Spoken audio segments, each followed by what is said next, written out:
Welcome class. I am Durgesh Kumar Pandey. Class, today I am going to explain a chapter in class 11th, and the name of this chapter is Judiciary.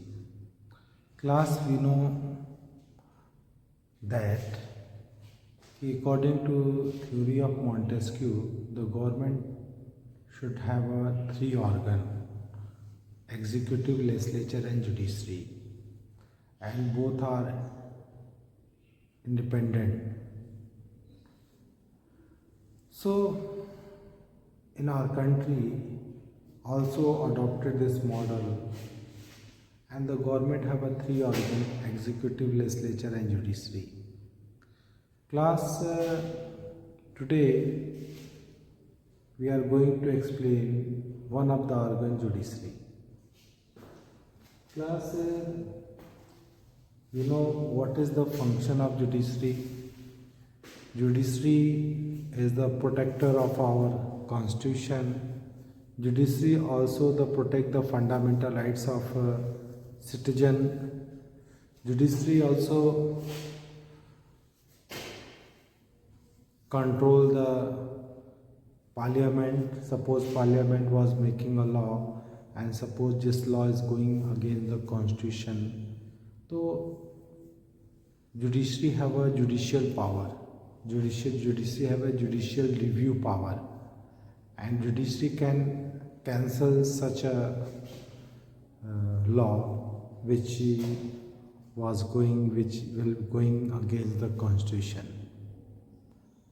Suppose parliament was making a law and this law was going violate the fundamental rights of citizens, then against the Supreme Court protect the fundamental right of citizen and cancel the decision of law made by the parliament. Class, today we are going to discuss about judicial activities. न्यायिक सक्रियता. Class, we know the judiciary was nowadays are very active for the social and economical justice for people.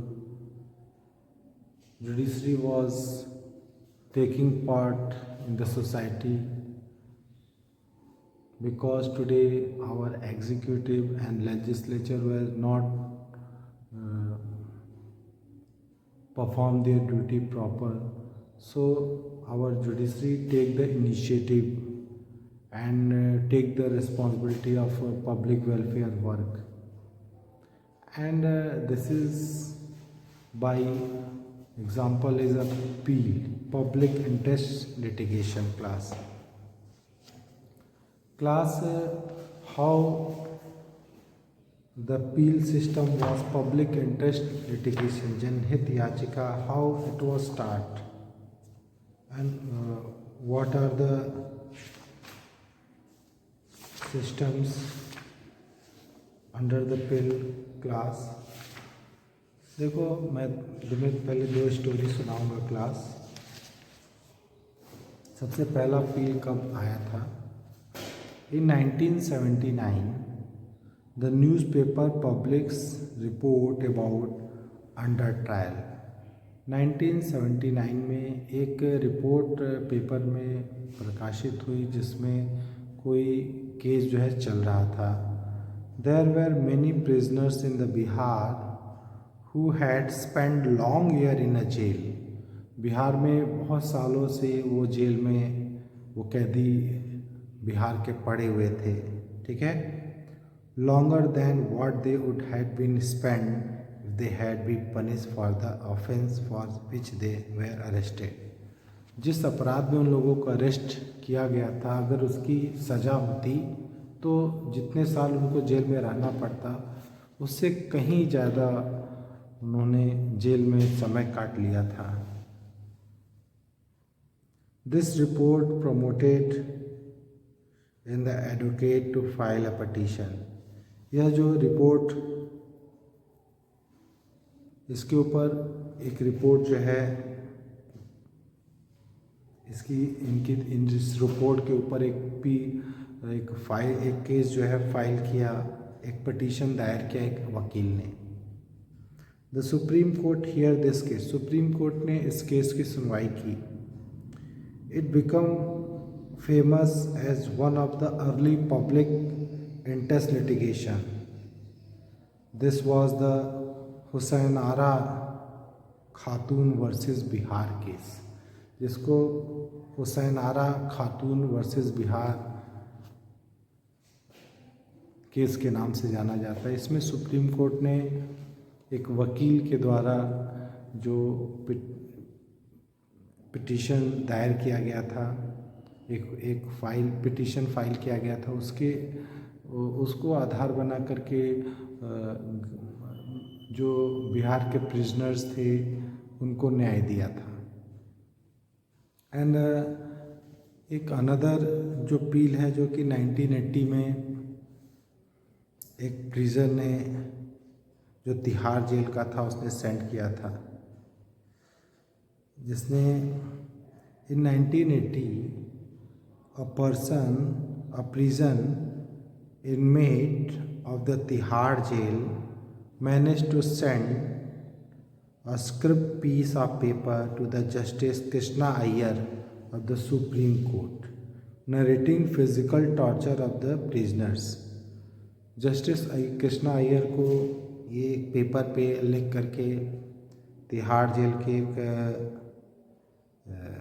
Prisoner कैदी ने लिखा था कि कैसे उसको जो है फिज़िकली टॉर्चर किया जाता है, जो जेल में रहने वाले जो कैदी हैं प्रिजनर्स को। द जज got it converted into the petition, जज ने उस पेपर के पीस पर जो लिखी बातें थी उसको एक पिटीशन में कन्वर्ट कर दिया। थ्रू लेटर ऑन, फिर बाद में on the court abandoned the practice of considering letters, फिर बाद में कोर्ट ने जो शिकायती थी वो लेटर पे भी एक्सेप्ट करना शुरू कर दिया। This case known as Sunil Batra versus Delhi administration, यह केस जो था सुनील बत्रा वर्सेस दिल्ली एडमिनिस्ट्रेशन का था 1980 में। Also become one of the prisoners of the public, one of the pioneer of the public interest litigation, और ये पील की जो दायर करने की एक बहुत बड़ी शुरुआत थी। ठीक है, देखो पील एक तरीका है, पील के थ्रू जो है court has expanded the idea of rights. PIL के द्वारा जो है कोर्ट्स ने जो राइट्स की जो आइडिया है जो उसको एक्सपेंड किया। ठीक है, clean air, unpolluted water, decent living etcetera, ये सब सुप्रीम कोर्ट ने जो लोगों के जो राइट्स हैं उसको ज़्यादा और ज़्यादा एक्सपेंड किया है।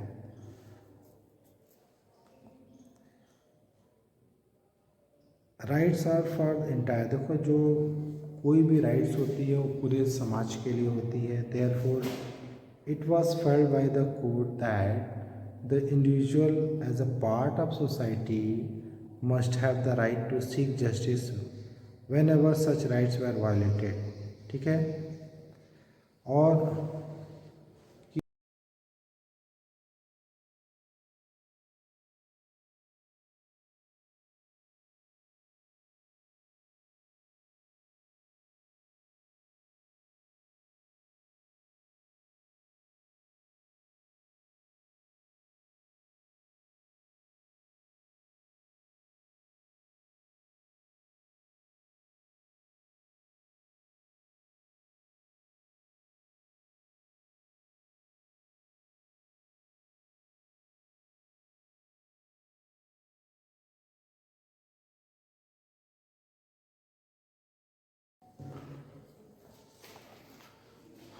Welcome class. देखो क्लास जो जुडिशरी है जो लोग पुअर हैं उनके बिहाफ पर कोई दूसरा पर्सन जो है कोर्ट जा सकता है, उनके अधिकारों के लिए पिटीशन फाइल कर सकता है क्लास। तो judiciary allow public spirited citizens, social organisations and lawyers to file petition on the behalf of the needy and deprived. तो इस तरह से हमारी न्यायपालिका वकीलों को, सोशल ऑर्गेनाइजेशंस को और लोगों की बेहतरी के लिए काम करने वाली जो पब्लिक स्पिरिटेड सिटीजन्स हैं, उन लोगों को ये अलाउ करती है कि वो जो पुअर हैं, डाउन ट्रोडन हैं, गरीब हैं, डेप्राइव पीपल हैं, उनकी तरफ से पिटीशन फाइल कर सकते हैं कोर्ट में। तो क्लास जुडिशियल सिस्टम, जो जुडिशियल एक्टिविटीज़ में न्यायिक सक्रियता है, उसके हमारे पॉलिटिकल सिस्टम पे को बहुत सारे असर पड़े हैं। It has democratize the judicial system by giving not just to individual but also the group of access to the court। ये जो न्यायिक सक्रियता है वो जुडिशियल सिस्टम का लोकतांत्रिकरण है क्लास, जो कि व्यक्तिगत रूप से व्यक्ति को न्याय ही नहीं देती है, बट जो है किसी समूह को भी कोर्ट से रिलैक्सेशन मिलता है। ठीक है, by giving not just to individual but also the group access to the court. यानी कोई इंडिविजुअल तो कोर्ट तक पहुंच ही सकता है, उसके साथ साथ कोई समूह भी अपनी पहुंच न्यायालय तक पहुंचा सकता है। यानी न्यायपालिका के दरवाजे अब सबकी पहुंच हो पाएगी class. It has force executive accountability, और ये जो हमारी कार्यपालिका है उसकी जो जवाबदेही है उसको भी सुनिश्चित करती है। It has also made an attempt to make the electoral system much more free and fair. और हमारी न्यायपालिका, हमारे जुडिशरी, हमारे यहाँ जो न्यायपालिका है हमारे इलेक्शन सिस्टम को और फ्री एंड फेयर बनाने के लिए प्रयासरत है। The court asks the candidate contesting elections to file affidavit indicating their asset and income along with the educational qualification so that the people could elect their representative based on the accurate knowledge। देखो हमारी न्यायपालिका ने जो भी लोग चुनाव लड़ रहे हैं उनके लिए मैंडेटरी कर लिया है कि वो अपनी एजुकेशन क्वालिफिकेशन या फिर अपनी जो है उनके पास कितनी संपत्ति है, ठीक है, उनके पास कितनी इनकम है, उसका सही हिसाब किताब लिख करके एक एफिडेविट जमा करें ताकि लोगों को पता चल सके कि जो कैंडिडेट को वोट देने जा रहे हैं उसके बारे में लोगों को सही जानकारी हो सके और लोग अपना सुटेबल कैंडिडेट इलेक्ट कर सकें। तो ये हमारी न्यायपालिका की सक्रियता है, एक्टिविटीज़ में है। देखो ढेर सारे अपील्स दायर होने के कुछ निगेटिव इफ़ेक्ट भी हैं, और there is however a negative side to the large number of the bills and the idea of a proactive judiciary। In the first place, पहली बात तो ये है कि it has a overburden to the court, court के ऊपर बहुत ज़्यादा बर्डन बढ़ जाएगा। दूसरी चीज़ जुडिशियल एक्टिविटीज़ में जो है वो जो जैसे मॉन्टेस्क्यू का जो पावर सेपरेशन का, हॉरिजॉन्टल पावर शेयरिंग का जो आइडिया है कि भाई एग्जीक्यूटिव और लेजिस्लेचर के पावर जो होते हैं, जुडिशरी के पावर अलग होते हैं, सब अपने पावर का यूज़ करेंगे। तो जो न्यायिक सक्रियता से है के कारण जो है एग्जीक्यूटिव और लेजिस्लेचर के जो काम है उसमें भी न्यायपालिका इंटरफेयर कर रही है, और जुडिशरी जो है उन क्वेश्चन को सॉल्व करने की कोशिश कर रही है जो शायद एग्जीक्यूटिव के काम होते हैं, यानी जो काम एग्जीक्यूटिव के यानी भारत सरकार के हैं उन काम को भी न्यायपालिका कर रही है। और जो मॉन्टेस्क्यू का प्रिंसिपल है एग्जीक्यूटिव, लेजिस्लेचर और जुडिशरी, उसमें लोगों के पावर सेपरेशन है उसको भी डाइल्यूट कर रही है क्लास। दस for instance reducing air or sound pollution or investing cases of corruption or bringing about the electoral reform is not exactly the duty of judiciary। लेकिन वास्तव में देखो जो इलेक्टोरल रिफॉर्म की बातें जो न्यायपालिका कर रही है ये न्यायपालिका के कार्य नहीं है क्लास। रिड्यूसिंग एयर पोल्यूशन और साउंड पोल्यूशन, एयर पोल्यूशन और साउंड पोल्यूशन कम करने के लिए कानून बनाना, investigating the cases of corruption, भ्रष्टाचार के मामलों की जांच करना, इलेक्टोरल रिफॉर्म करना, ये सब काम जो है न्यायपालिका के नहीं है, ये कार्य एग्जीक्यूटिव की है, लेकिन हमारी न्यायपालिका इन कार्यों को कर रही है क्लास। तो there are matters on the handle by the administration, ये सारे काम हमारी एडमिनिस्ट्रेशन कर सकती है under the supervision of legislature. Therefore some people feel that judicial activities has made the balancing among the three organ of the government very delicate। तो कुछ लोग का ये मानना है कि जो न्यायिक सक्रियता है उसने इन तीनों ऑर्गन के बीच जो शक्ति का जो बंटवारा है उसको बिगाड़ा है, ठीक है।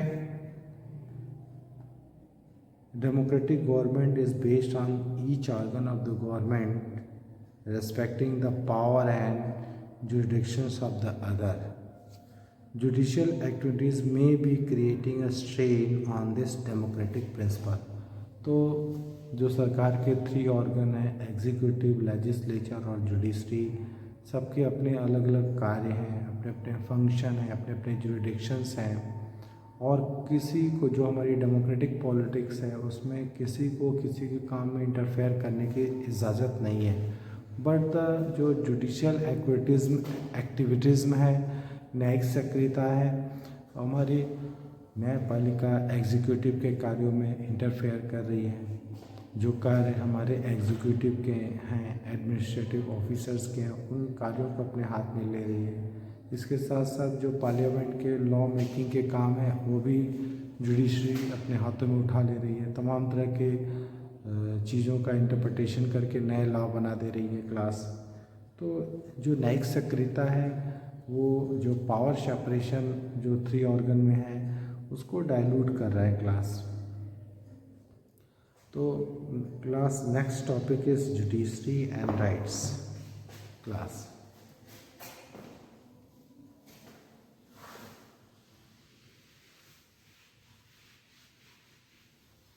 Judiciary and rights.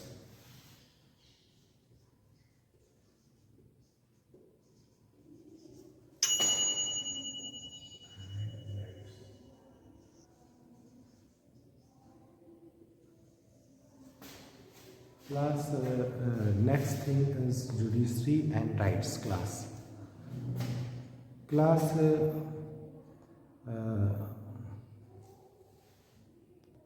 Class you know कि जो हमारी जुडिशरी है लोगों के जो फंडामेंटल राइट्स है उसके प्रोटेक्टर्स हैं। अगर कहीं भी फंडामेंटल राइट्स के वायलेशन की बात है तो peoples can go in the court directly to the supreme court और हाई कोर्ट में सीधे जा सकते हैं। और सुप्रीम कोर्ट जो है लोगों के फंडामेंटल राइट्स को प्रोटेक्ट करने के लिए रिट इश्यूज़ करती है क्लास। तो first is can restore fundamental rights by issuing writs of habeas corpus mandamus. तो अगर कहीं भी फंडामेंटल राइट्स का वायलेशन हुआ है तो हमारी जुडिशरी जो है हबीस कॉर्पस और मैंडमस जैसे रिट इश्यूज़ करती है क्लास, जैसा कि आर्टिकल 32 में लिखा है। कोई अधिकारी अपने पद पे न रहते हुए भी अगर फैसले लेती है, उस पद पे न रहते हुए भी उस पद के फैसले करती है तो कौ वेरेंगो है। तो हमारी जो न्यायपालिका है वो ऐसे रिट इश्यू करती है यदि फंडामेंटल राइट्स का वायलेशन होता है आर्टिकल 32 के थ्रू। And high court also have a power to issue the writs. High courts भी ऐसे, हाई कोर्ट में अगर मामला जाता है तो वहाँ भी उसे रिट इश्यू करने का राइट है, जैसे आर्टिकल 226 के तहत हाई कोर्ट भी रिट इश्यू कर सकती है क्लास। और सुप्रीम कोर्ट को ये पावर है कि वो किसी भी लॉ को अनकॉन्स्टिट्यूशनल अनाउंस कर सकता है या उसे नॉन ऑपरेशनल कर सकता है। क्योंकि मान लो पार्लियामेंट ने कोई लॉ बनाया और लॉ ये जो है हमारे कॉन्स्टिट्यूशन के अगेंस्ट है, तो जुडिशरी को ये राइट्स है कि वो उस लॉ को अनकॉन्स्टिट्यूशनल या अनऑपरेशनल अनाउंस कर दे, नल एंड वायलेंट अनाउंस कर दे। क्योंकि देखो जुडिशरी का एक इम्पॉर्टेंट काम है हमारे कॉन्स्टिट्यूशन की सुरक्षा। तो कॉन्स्टिट्यूशन जो हमारी सुप्रीम कोर्ट है वो फंडामेंटल नागरिकों के जो फंडामेंटल राइट्स है उसकी प्रोटेक्टर भी है, और दूसरी तरफ हमारी जो कॉन्स्टिट्यूशन है उसको इंटरप्रिटेशन भी करने का काम करती है।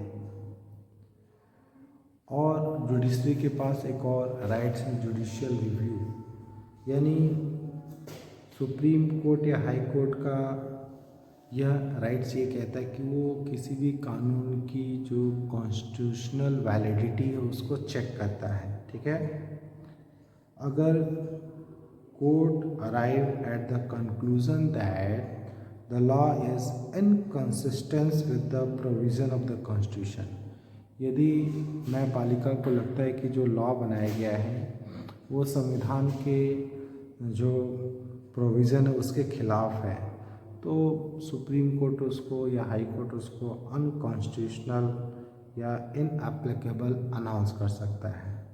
The term judicial review is not mention in the constitution, और हमारे कॉन्स्टिट्यूशन में जैसा कि जुडिशियल रिव्यू शब्द का इस्तेमाल किया गया है। However, the fact that the India has a written constitution, हम जानते हैं कि हमारे इंडिया में written constitution है, and the Supreme Court can strike down a law that goes against the fundamental rights, और सुप्रीम कोर्ट ऐसे किसी भी कानून को जो कि फंडामेंटल राइट्स को वायलेशन करते हैं सस्पेंड कर सकती है। एंड सुप्रीम कोर्ट के पास जो जुडिशियल रिव्यू है उसके तहत if a parliament is making a law and this law is going against the constitution, तो पार्लियामेंट के ऐसे किसी भी लॉ को supreme court was announce null and violate class. Together the writs and power, तो इस तरह से सुप्रीम कोर्ट के पास रिट्स हैं, पावर्स हैं, जिनका इस्तेमाल करके वो नागरिकों के जो फंडामेंटल राइट्स हैं या लोगों की जो फ्रीडम है उसको प्रोटेक्ट करती है class. Review power means that the judiciary can interpret the constitution and the law pass by the legislature.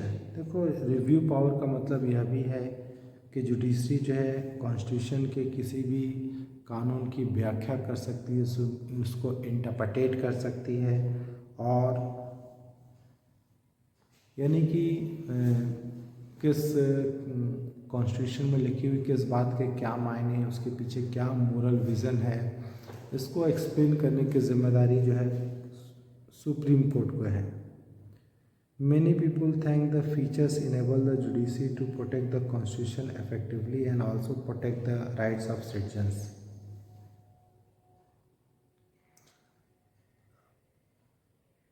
The practice of entertaining peals has further added the power of judiciary to protect the rights of children। देखो आजकल जो पील system है उसने न्यायपालिका की शक्ति और ज़्यादा बढ़ा दी है और वो लोगों के वेलफेयर के लिए और बेटर वे में काम कर रहा है क्लास। और सुप्रीम कोर्ट ने बहुत सारे ऐसे काम किए हैं जो पील के थ्रू हुआ है और लोगों का के लिए वेलफेयर के काम हो पाए हैं।